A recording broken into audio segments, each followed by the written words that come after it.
Thou shalt not steal. That's Exodus 20:15. Thou shalt not commit adultery. Thou shalt not steal. Thou shalt not kill. Honor thy father and thy mother, that thy days may be long upon the earth, which the Lord thy God giveth thee.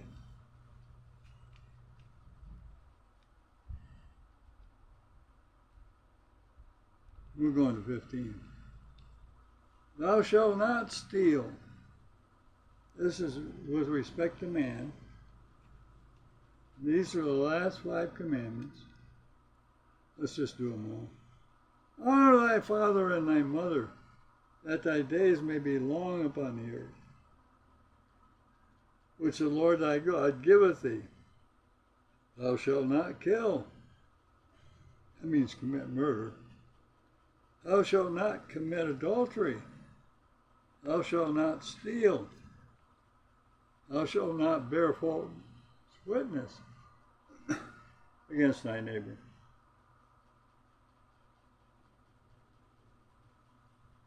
Thou shalt not covet thy neighbor's house. Thou shalt not covet thy neighbor's wife, nor his manservant, nor his maidservant, nor his ox, nor his ass, nor anything that is thy neighbor's. So all these things that belong to somebody else. Oh, that's really a nice sweater or a nice car. I think I'll just take it for myself. That started with covetousness, wound up with theft.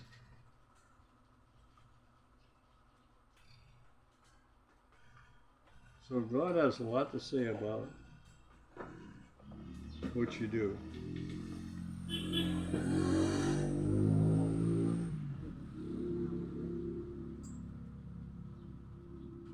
Thou shalt love the Lord thy God with all thy heart, with all thy strength, with all thy mind. And that's the first commandment. And the second is like unto it. Thou shalt love thy neighbor as thyself. In other words, when you have taken into safekeeping something that belongs to somebody else, and even at their request do something that isn't really right, you know, man cannot give away all his living. You have to protect your neighbor from doing that. And whether he's a stranger in your land or he's a native born or what, thou shalt love thy neighbor as thyself.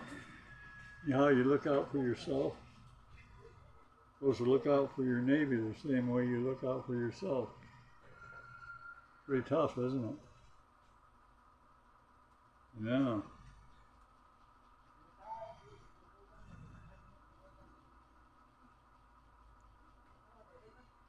And that's part of loving your neighbor. Don't take things that belong to him. A bad deal. Make sure you shout it from the housetops to him that he's messing up here.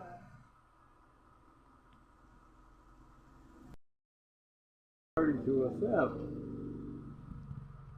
or you are the theft.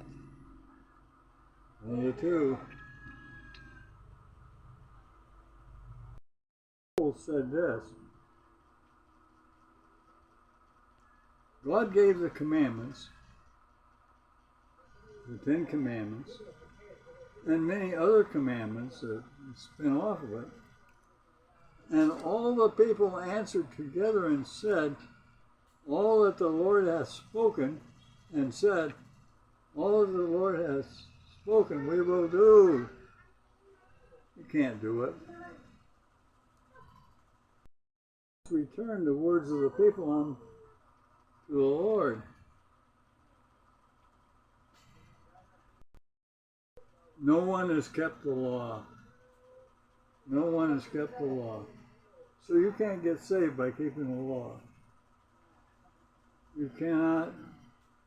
Your salvation does not depend upon you keeping the law. What it depends upon is the grace of God.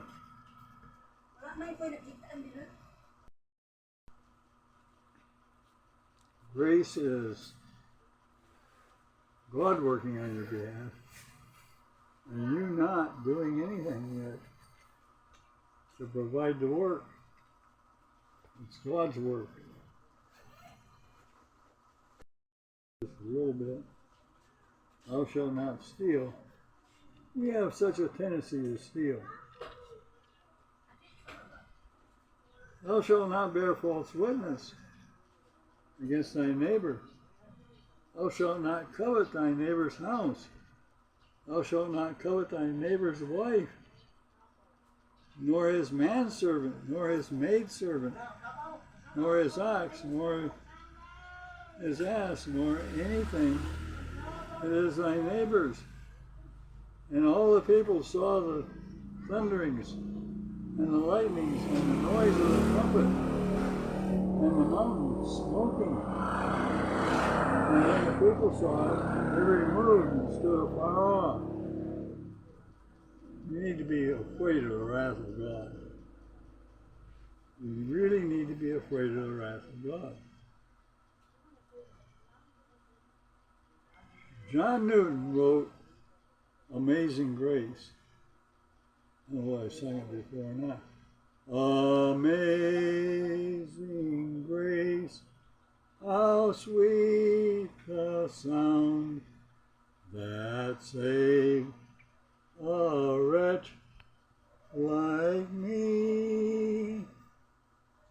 'Twas grace that taught my heart to fear, and grace my fears relieved.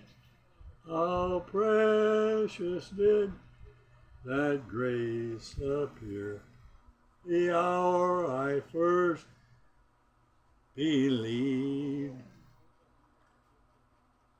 When I came to Christ and believed, grace was precious. The grace of God was precious. Chapter 2, verse 1. You hath he quickened and made alive, who were dead in trespasses and sins. You were dead material. You were just dead. And he's made you alive. By his grace. What can the grace of God do? A lot. He saves by grace. He does not save by your works. He does not let you keep your salvation by your works. Keeping it is by grace. It's all by the grace of God. You cannot work up your salvation because you're dead. You're dead in trespasses and sins. What can a dead man do? What can a dead man do? Nothing. Oh, he's dead. He's dead. He can't do anything. You can't feel. You can't reason. You can't keep.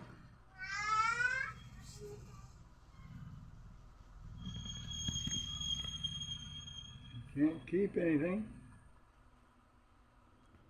Because when he's dead, it goes back to this world and back to God. People who have found ways to steal from a dead man, it was called grave robbing. You know, like what I did when my wife died. I left the diamond rings on her hands. I didn't take any of that stuff.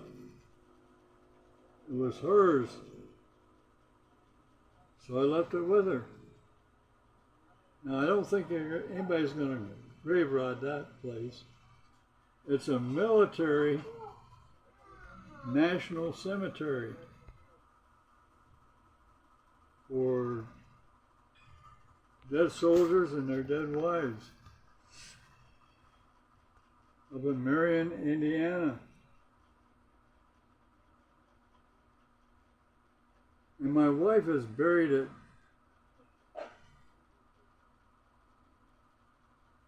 either 13 or 15 feet below ground.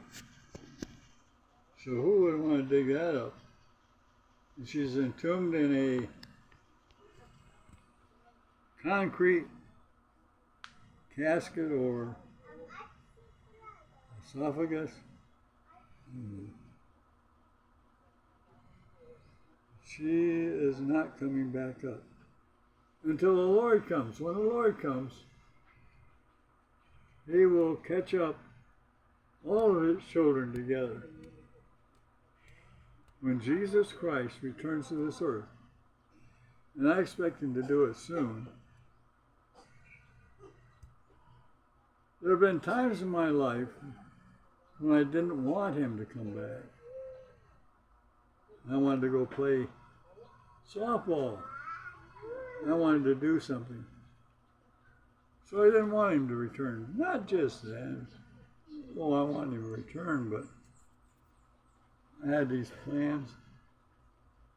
When I was going to get married, I wanted Him to return, but not until sometime after I got married. Not right away. And I've talked to other people. They go through the same thing. Yeah, I want the Lord to return. How bad do you want Him to return? Well, sometime after whatever, after my children are raised, after my grandchildren are raised, after my great-grandchildren are raised. Whoops, I may have died by then, so it won't matter to me. But the thing is, we tend to tie all that to family. We tend to tie it all to family and make it later. We got 15 years.